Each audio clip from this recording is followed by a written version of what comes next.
জরুরি ভিত্তিতে সামরিক আইন জারি করলেন সেনাবাহিনী প্রধান জেনারেল ওয়াকারুজ্জামান। মঙ্গলবার টেলিভিশনে জাতির উদ্দেশ্যে দেওয়া ভাষণে এই ঘোষণা দেন তিনি।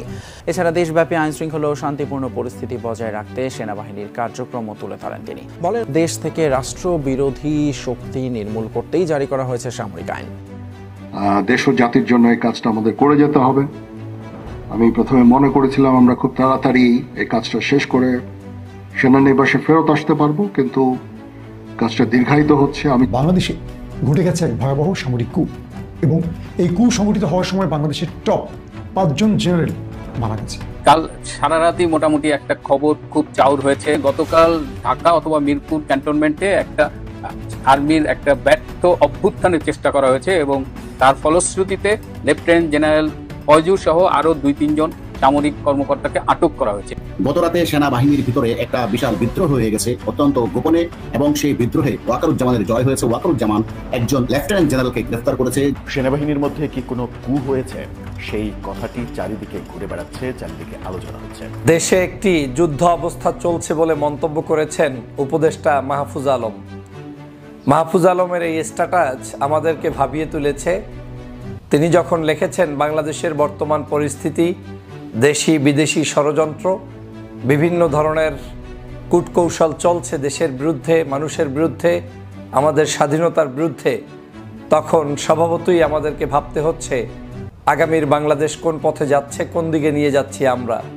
আগামীর বাংলাদেশ সেদিকেই যাবে যেদিকে আমরা নিয়ে যেতে চাই। অর্থাৎ আমরা সকলে মিলে ঐক্যবদ্ধভাবে যদি চাই যে আমাদের আগামীর বাংলাদেশকে আমরা এগিয়ে নিয়ে যাব, তাহলে অবশ্যই আমাদের দেশ আগামীতে এগিয়ে যাবে। আর যদি আমাদের দেশের বিরুদ্ধে আমরা ষড়যন্ত্র করি, জনগণের বিরুদ্ধে আমরা ষড়যন্ত্র করি, এই যে অন্তর্বর্তীকালীন সরকার গণঅভ্যুত্থানের পরে গঠিত হয়েছে, এই সরকারের বিরুদ্ধে যদি আমরা ষড়যন্ত্র করি, তো তাহলে সেক্ষেত্রে উপদেষ্টা মাহফুজ আলম তিনি যেই শঙ্কার কথা বলেছেন যে দেশে একটা যুদ্ধ ভাব চলতেছে, যুদ্ধকর একটা অবস্থা চলতেছে, তো সেদিকেই তাহলে দেশ চলে যাবে। যে কারণেই গোটা বাংলাদেশে এবার ব্যাপকভাবে আলোচনা এসেছে উপদেষ্টা মাহফুজ আলমের সেই বক্তব্য, এবং ইতিমধ্যেই সামরিক শাসন নিয়ে ঘোষণা দিয়েছেন সেনাপ্রধান জেনারেল ওয়াকারুজ্জামান, যার কিছু অংশ ভিডিও শুরুতে শিরোনামে আপনারা দেখেছেন। বিস্তারিত দেখবেন পুরো ভিডিও জুড়ে। বিষয়গুলো দেখার পূর্বে আপনাদের একটা অনুরোধ করব, যারা আমাদের চ্যানেলে নতুন আসছেন চ্যানেলটি সাবস্ক্রাইব করে অল ক্লিক করে বেল আইকনটি চালু করে দিবেন, এবং পরিপূর্ণ ভিডিও শেষ পর্যন্ত দেখেই আপনার মতামত জানিয়ে যাবেন। দর্শক, চলুন আমরা দেখব যে হঠাৎ সেনাপ্রধান জেনারেল ওয়াকারুজ্জামান তিনি কি ঘোষণা দিয়েছেন, কি বলেছেন, সেটা আমরা দেখব। তার পূর্বে আমরা একটু দেখে আসি যে এই যে উপদেষ্টা মাহফুজ আলমের বক্তব্য যে বাংলাদেশে এখন যুদ্ধকর অবস্থা বিরাজ করছে, এই বিষয় নিয়ে অত্যন্ত গুরুত্বপূর্ণ কথা বলেছে ডক্টর ফয়জুল হক। আমরা সেটা কিছু অংশ দেখে এরপর ওই বিষয়টা দেখব। ধৈর্য ধরে একটা লাইক দিয়ে ভিডিওটি দেখতে থাকুন। দেশে একটি যুদ্ধ অবস্থা চলছে বলে মন্তব্য করেছেন উপদেষ্টা মাহফুজ আলম। মাহফুজ আলমের এই স্ট্যাটাস আমাদেরকে ভাবিয়ে তুলেছে। তিনি যখন লিখেছেন, বাংলাদেশের বর্তমান পরিস্থিতি, দেশি বিদেশি ষড়যন্ত্র, বিভিন্ন ধরনের কূটকৌশল চলছে দেশের বিরুদ্ধে, মানুষের বিরুদ্ধে, আমাদের স্বাধীনতার বিরুদ্ধে, তখন স্বভাবতই আমাদেরকে ভাবতে হচ্ছে আগামীর বাংলাদেশ কোন পথে যাচ্ছে, কোন দিকে নিয়ে যাচ্ছি আমরা। রাজনীতিবিদের কি ভূমিকা, সমাজের অন্য মানুষের কি করা উচিত, এবং এখনই সাবধান না হলে আমরা কি পরিণতির দিকে যাচ্ছি, সেটা আসলে বলার ভাষা হারিয়ে ফেলেছে। আপনারা নিশ্চয়ই জানেন উপদেষ্টা মাহফুজ আলম গতকালকে যে স্ট্যাটাসটি দিয়েছেন, ইতিমধ্যেই বিভিন্ন জায়গায় সেই স্ট্যাটাস ভাইরাল হয়েছে, পত্রপত্রিকায় এসেছে। তার স্ট্যাটাসটির মূল উদ্দেশ্য ছিল, সেখানে তিনি বোঝাতে চেয়েছেন বাংলাদেশের বিভিন্ন জায়গায় যে আইন শৃঙ্খলার অবনতি হচ্ছে, বিভিন্ন জায়গায় যে রাজনৈতিক অনৈক্য তৈরি হয়েছে, দেশি বিদেশি বিভিন্ন চক্রান্ত চলমান রয়েছে, এর বিস্তর বর্ণনা তিনি সেখানে দিয়েছেন। আমি শুরু থেকেই আজ পর্যন্ত সব সময় যতদিন কথা বলেছি, আমি বলেছি সাপের সাথে কোনো খেলা নয়। সাপ সুযোগ পেলেই আপনাকে সবল মারবে। আওয়ামী লীগ হচ্ছে বাংলাদেশের জন্য একটি বিষাক্ত সাপ। এই বিষাক্ত সাপকে আদর করে, ভালোবেসে, গণতন্ত্র শিখিয়ে, ভদ্রতা শিখিয়ে আপনি বাংলাদেশকে পরিচালনা করবেন, সেটা কোনোদিন সম্ভব নয়। আপনি যেমন নরম, আপনার উপরে তেমনটাই এই বাংলাদেশের জনগণ প্রয়োগ করবে। এটা হচ্ছে এদেশি মানুষের নেচার, এদেশি মানুষের সিস্টেমটাই এরকম। আপনি কঠোর, আপনার সাথে সে ভদ্র। আপনি নরম, আপনার সাথে সে গরম। এই পরিস্থিতি তো আজকের আমার ধারণা আপনি সরকারে যারা আছেন আপনাদের বহুত আগেই উপলব্ধি করা উচিত ছিল।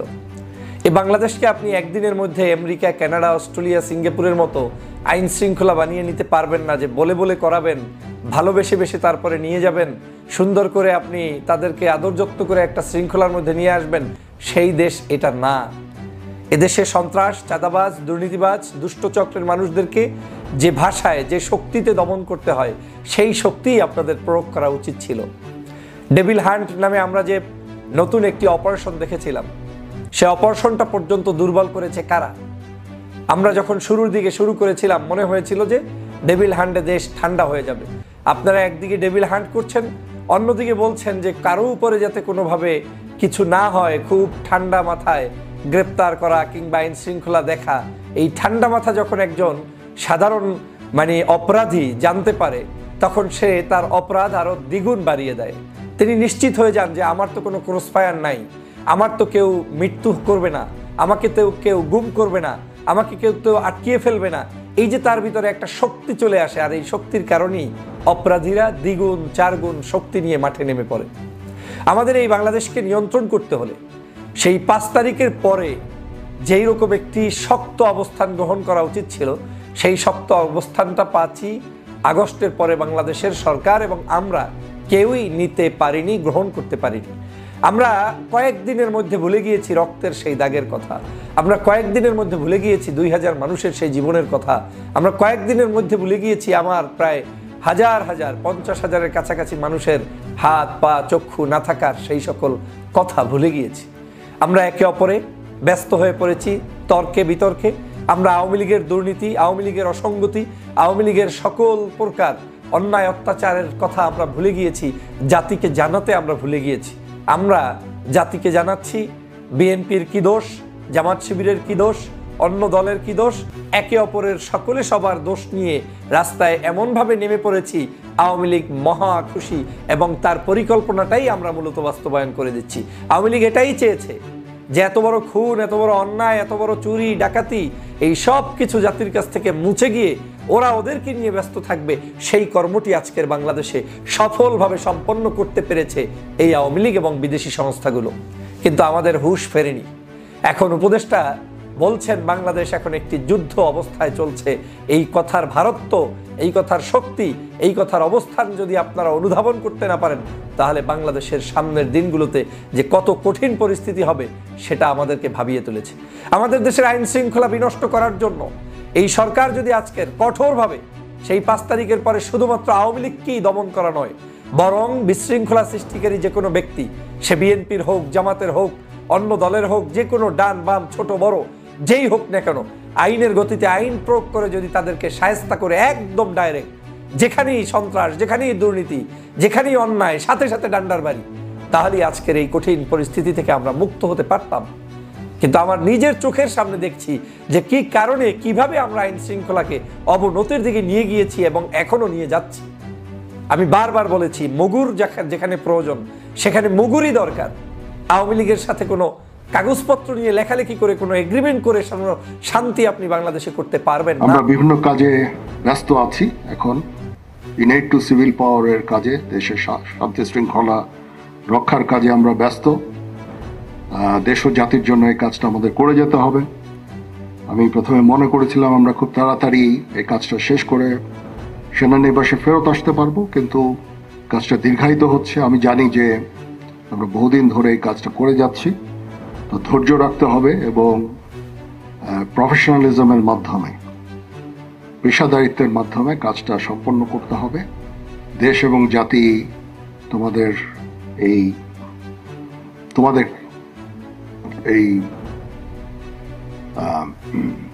এই সার্ভিসটা তাদের জন্য অত্যন্ত গুরুত্বপূর্ণ। সুতরাং দেশ এবং জাতির জন্য আমাদের কাজ করে যেতে হবে। যতদিন না আমরা একটা নির্বাচিত সরকার পেয়ে যাই এবং দেশ একটা শান্তি শৃঙ্খলার মধ্যে আসে, আমাদের এই কাজটা করে যেতে হবে। ততদিন পর্যন্ত ধৈর্যের সাথে এই কাজটা করে যেতে হবে। ডিপ্লয়মেন্ট থাকার সময়ে এই উচ্ছৃঙ্খল কাজগুলো করা যাবে না, এদিকে আমাদের নজর রাখতে হবে কোনো ধরনের উচ্ছৃঙ্খল কাজ যেন না হয়। বল প্রয়োগ করা যাবে না, মাঝে মাঝে এই কাজগুলো করতে যে কিছু বল প্রয়োগ হয়ে যায়, সেগুলো যথাসম্ভব বল প্রয়োগ করতে গেলেও অত্যন্ত একেবারে প্রপোর্শনেট যেন হয়, এবং যত কম বল প্রয়োগের মাধ্যমে কাজগুলো করা যায় ততই ভালো।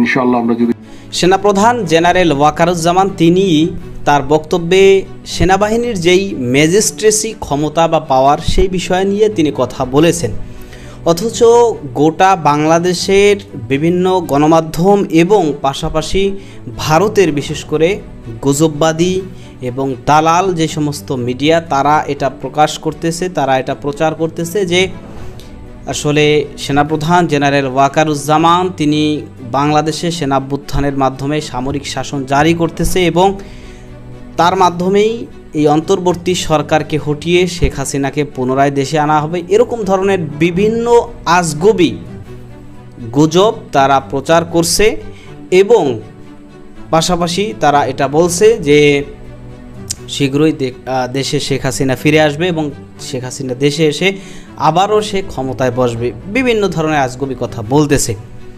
অথচ সেনাপ্রধান জেনারেল ওয়াকারুজ্জামান তিনি স্বাভাবিকভাবেই কিন্তু দেশের পরিস্থিতি নিয়ন্ত্রণে আনার জন্য চেষ্টা করতেছেন, যদিও তার বিষয় নিয়েও কিছু প্রশ্ন এখন উঠতেছে, কারণ একদিকে ডেভিল হান্ট অপারেশন শুরু হয়েছে, অন্যদিকে সেনাপ্রধান তিনি বক্তব্যে বলেছেন যে আপনারা সেনাবাহিনীর যে সদস্য তাদেরকে উদ্দেশ্য করে তিনি বলেছেন যে আপনারা শক্ত হাতে কোনো কিছু করবেন না, শক্তভাবে করবেন না, বল প্রয়োগ করবেন না, আপনারা ধৈর্যের সাথে শান্তভাবে পরিস্থিতি নিয়ন্ত্রণ করবেন, এই সেই মানে তার বক্তব্যের মাধ্যমে বোঝা যাচ্ছে যে তিনি পিছু টান একটা ভাব, এটা অনেকে ধরতেছেন এবং অনেকে বলতেছেন যে জেনারেল ওয়াকারুজ্জামানের মধ্যে তাহলে কোনো গুটির চাল রয়েছে। এই যে সারা দেশে আমরা দেখতে পাচ্ছি, মানে এর আগে বিগত 15 বছরে দেখেছি যে যেভাবে আওয়ামী লীগ সরকার দেশকে শাসন করেছে তাদের প্রতি দিন গেছে মানুষের সমর্থন কমছে, দিন গেছে মানুষ তাদের উপর বিরক্ত হয়েছে, দিন গেছে মানুষ তাদের পতন চেয়েছে, আর তাদের সাপোর্ট করা তো দূরের কথা। অথচ এই অন্তর্বর্তী সরকার ক্ষমতা আসার পর থেকে কিন্তু বাংলাদেশের জনগণ সকলে অধিকাংশই আর কি ওই যে 12-13% তো থাকবেই, তারা ব্যতীত অধিকাংশই ঐক্যমত যে হ্যাঁ এই সরকারের পাশে আমরা আছি, সাথে আমরা আছি। এবং বিশেষ করে এই যে আমরা রমজানটা কাটাচ্ছি, বিগত কোনো রমজান এরকম শান্তিতে যে কোনো জায়গায় এখন বিদ্যুৎ যে লোডশেডিং হয় বা বিদ্যুৎ থাকে না বা বারবার যে বিদ্যুৎ যায়, এরকম ধরনের কোনো কিছু আমরা এখন পর্যন্ত দেখতে পাচ্ছি না। আমরা খুব শান্তিতেই এই রমজানটা অতিবাহিত করছি এবং ইতিপূর্বে এইভাবে শান্তিতে কোনো রমজান আমরা অতিবাহিত করছি কিনা আমার মনে পড়ে না। এবং দ্রব্যমূল্যের কথা বলেন বা বাজারঘাট বা অন্যান্য জিনিসপত্রের আসবাবপত্রের মূল্যের কথা বলেন, সব কিছুই মোটামুটি নিয়ন্ত্রিত আছে। অনেকেই ক্ষেত্র বিশেষ চায় সিন্ডিকেট তৈরি করতে, কিন্তু সেটাও সরকার যথাসাধ্য চেষ্টা করতেছে। তো যেটা বলতে চেয়েছি যে এই সরকারের সকলে মিলেই কিন্তু চাইতেছে যে এই সরকার সফল হোক, এই সরকারের সাপোর্টে সকলেই রয়েছে বাংলাদেশের মোটামুটি সব স্তরের জনগণ। এখন বাংলাদেশের জনগণ সর্বভাবে সার্বিকভাবে সহযোগিতা করতেছে এই সরকারকে এবং সহযোগিতা করতে চাইতেছে। এমতো অবস্থায়ও এই 6-7 মাস হয়ে গিয়েছে, এরপরেও বাংলাদেশের আইন শৃঙ্খলা এখনও পর্যন্ত স্বাভাবিক হয়নি। তো এটা না হওয়ার পেছনে রহস্যটা কি, কারণটা কি, এটাই কিন্তু এখন বাংলাদেশের জনগণের প্রশ্ন। এই যে ছোট ছোট শিশুরা তারা নির্যাতনের শিকার হচ্ছে এবং বিভিন্ন জায়গায় এখন যেই সমস্ত অনাকাঙ্ক্ষিত ঘটনাগুলো ঘটতেছে, লুটতারাজ বলেন, ডাকাতি বলেন, চুরি বলেন, মানে অস্থিতিশীল করার জন্য যেই টার্গেট যা কিছু করার দরকার সেগুলো, এবং এগুলো কারা করতেছে সেগুলো তো আমরা এর আগে দেখেছি যে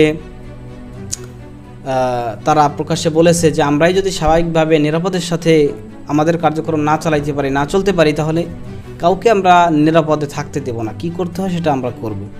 তো এর দ্বারা বোঝায় যে কারা এর পিছনে দায়ী এবং এই অবস্থা থেকে পরিবর্তন কেন আসছে না, এটাই এখন প্রশ্ন। অথচ সেনাপ্রধান তিনি বলছেন যে বল প্রয়োগ করা যাবে না, ধৈর্য ধরতে হবে, শান্তভাবে পরিস্থিতি নিয়ন্ত্রণ করতে হবে। এই বিষয়গুলো নিয়ে কিন্তু প্রশ্ন থেকে যায়। তবে তার মানে এই না যে সেনাপ্রধান তিনি দেশে আসছেন, তিনি ডক্টর ইউনূসকে পদত্যাগ করিয়ে ফেলছেন, তিনি সামরিক শাসন জারি করেছেন, তিনি অভ্যুত্থান করেছেন, সেনা অভ্যুত্থান, এরকম কোনো কিছু নয়।